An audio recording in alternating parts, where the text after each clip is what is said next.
Well, welcome to today's research update, and we will be featuring one portion of the new NRC feeding requirements, which were released on August 30th of 2021.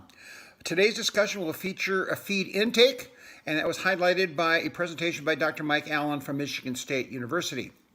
He discussed 4 different mechanisms that affect dry matter intake, including animal factors and fill factors.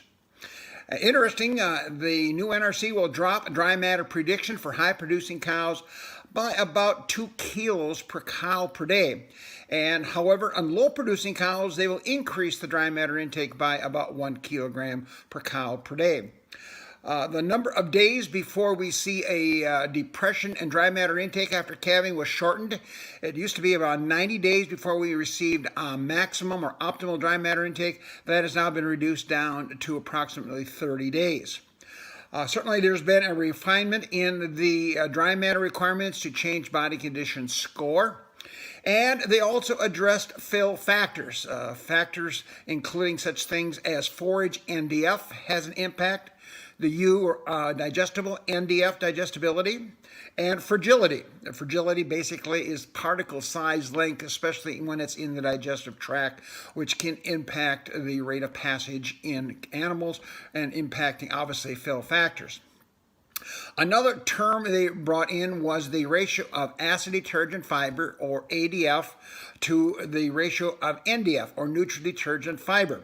This can be used, or you can use lignin. You have a check of which one you want to use to determine a dry matter intake. They recommend the ratio is a bit more sensitive than the lignin test itself, but that's a user option in the model. And of course, many of this new information will be in a new model that will predict such things as dry matter intake based on all these variables. Interesting also that the level of crude protein and fat were not used in predicting dry matter intake. So they are neutral in terms of dry matter intake.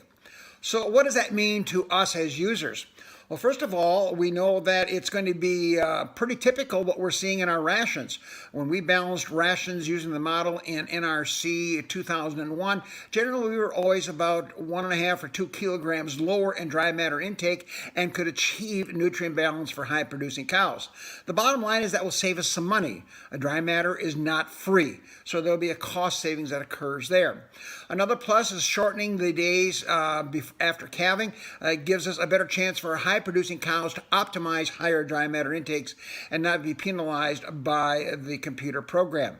Certainly, if we can adjust fill factors by using the various terms we just discussed, that's going to be a factor as well here in the feeding program.